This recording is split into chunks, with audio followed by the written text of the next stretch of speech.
श्रोतागण, जरा ठहरिए, कानों को सजग कर लीजिए, क्योंकि ये कोई सामान्य कथा नहीं है।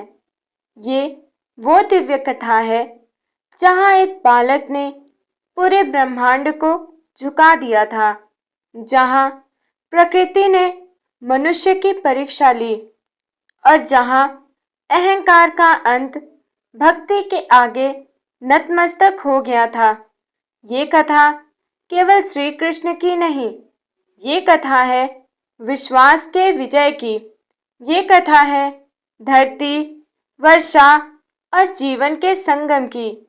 कहते हैं, जब अहंकार अपने चरम पर होता है तो भगवान स्वयं मानव रूप में उतरकर उसे परास्त करते हैं और तब सृष्टि को मिलता है एक नया संदेश कि जो झुकता है वही सबसे ऊंचा उठता है। बहुत समय पहले एक गंधर्व राज था जिसका नाम सुधर्मा था। वह अत्यंत घमंडी था। उसे अपने स्वर और सौंदर्य पर बहुत अभिमान था। एक बार उसने गोवर्धन पर्वत के निकट संगीत सभा की।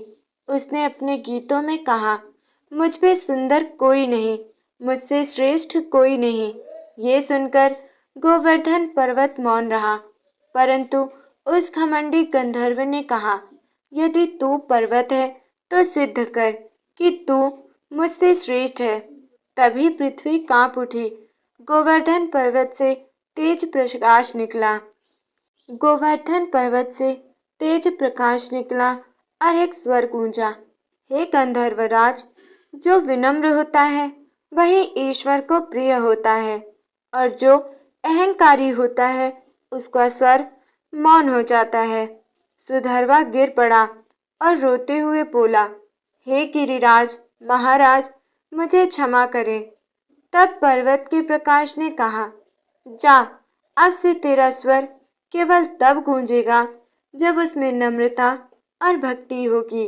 उस दिन से सुधर्मा ने गोवर्धन पूजा की और कहा, गिरिराज साक्षात श्री कृष्ण है। ये कथा हमें सिखाती है कि भक्ति में सबसे सुंदर संगीत है विनम्रता का।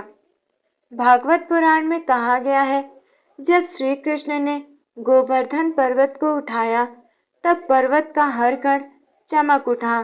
ब्रजवासी उस पर्वत के चारों ओर घूमते हुए कहते थे, देखो, इस पर्वत में श्री कृष्ण का चेहरा झलक रहा है। सचमुच गोवर्धन का हर पत्थर भगवान का स्वरूप है। कहा जाता है, जो भक्त गोवर्धन का एक छोटा पत्थर अपने घर रखता है वो उसी फल को प्राप्त करता है जो गोवर्धन परिक्रमा से मिलता है। इसलिए गोवर्धन को हरिदास स्वरूप कहा गया, अर्थात वो जो हरि की सेवा करता है। हर पत्थर में जब भगवान बस जाए तो समझो भक्ति अपने शिखर पर पहुंच गई है। ब्रज की लोक कथाओं में कहा गया है, राधा जी जो गोवर्धन की तलहटी में जाती हैं और वहां पुष्पों से पर्वत का श्रृंगार करती। एक दिन श्री कृष्ण ने मुस्कुराकर कहा, राधे, तुम प्रतिदिन इस पर्वत को क्यों सजाती हो?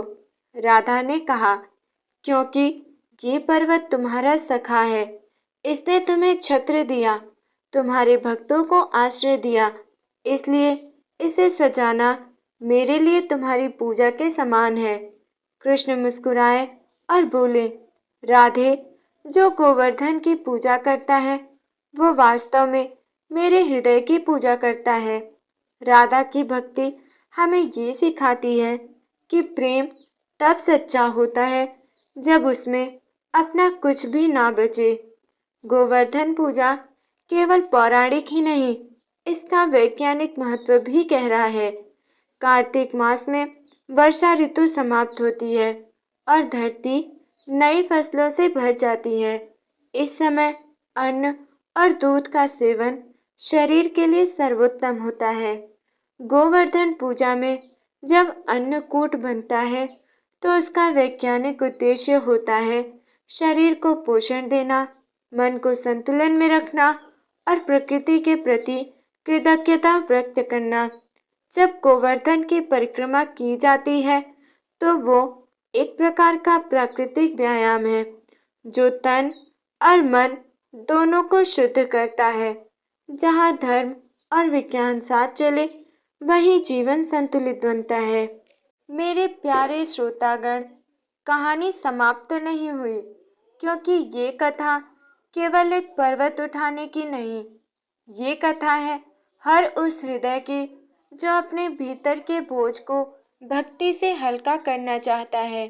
गोवर्धन पर्वत आज भी खड़ा है, सदियों से, जैसे आस्था का प्रहरी। हर वर्ष जब हम उसकी परिक्रमा करते हैं तो वो केवल पत्थरों का पहाड़ नहीं होता, वो हमारे विश्वास का जीवित प्रतीक बन जाता है। सोचिए, यदि श्री कृष्ण नन्हे बालक होकर पूरा पर्वत उठा सकते हैं, तो क्या हम अपने जीवन के दुख, भय और अभिमान को नहीं उठा सकते?